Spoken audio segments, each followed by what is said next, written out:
Hello everybody, Francesco here from Movement Monastery. If you've been keeping track, you probably know about World Chase Tag and also Ultimate Tag from Fox. Both of these are a great example of taking a look at parkour movement and what works well in the kind of situations involving speed, precision, and urgency. I'm releasing a series that goes through the parkour movements that you see the most on these two different shows and how to train them safely. Anyway everybody, make sure you stay tuned, hit that like button, hit that subscribe button, and make sure you stay for more. Let's go through a rundown of the moves that you see in both of these.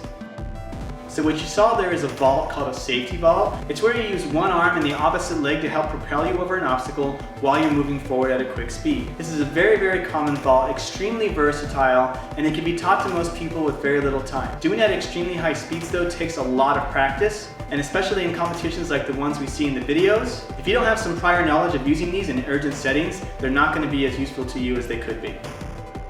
This next vault is called a Kong vault. It's the iconic movement where you push off two hands and your legs pass between the arms. This is a very useful tool for getting on top of something or clearing objects, or if you want to keep momentum going in a straight line forward but want to get your feet in front of you coming off the object. I already have a tutorial made for this one and I'll link it after this video. And there's a couple demonstrations in this video as well. Learning how to do the Kong vault can take some time, but in most cases, many people will be able to learn this skill.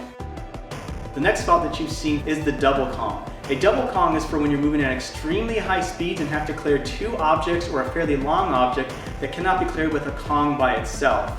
It allows you to stay in a flight phase of the entire movement, and you use your hands twice so that your feet don't have to come down in between the movement. This one is a more risky movement because you're more likely to crash into the second object when you come down if you don't know how to evade away from it. So that tutorial will be coming out soon. Please make sure you subscribe so you don't miss out on that. The next movement I saw used a lot in this was the stride. A stride is a running jump. It's a jump off of one leg, and oftentimes it is done in succession with multiple jumps in a row. You can see how useful this is when trying to clear several objects of height in a row. I'll have that tutorial out soon. Again, make sure you subscribe so you don't miss out on that video. The next one is a landing. It's called a precision landing. This allows you to land on something that's fairly small, and you have to target your feet to the object you want to land on. This is extremely useful for when you're traveling at high speed and have to be able to land on something, and it's also useful for bouncing off something if you're going at super speeds forward and have to redirect yourself. In general, learning how to do a good precision landing is going to build a lot of strength, and it's going to be a very safe way of learning how to land without crashing into an object. That video will be out soon. Once again, make sure you subscribe. Don't miss out on that video. One more movement that we're going to cover in this series is learning how to crawl quickly on all fours. This might seem like something that's mundane, but learning how to move quickly on all fours can be extremely useful when going through tight spaces and recovering from a bad landing. In any sense, if you're not comfortable moving on all fours on the ground, you're at a disadvantage as an athlete. Under bars and diving techniques. These are movements you use when you're trying to get through a small space with either feeding your feet first or your arms and head first.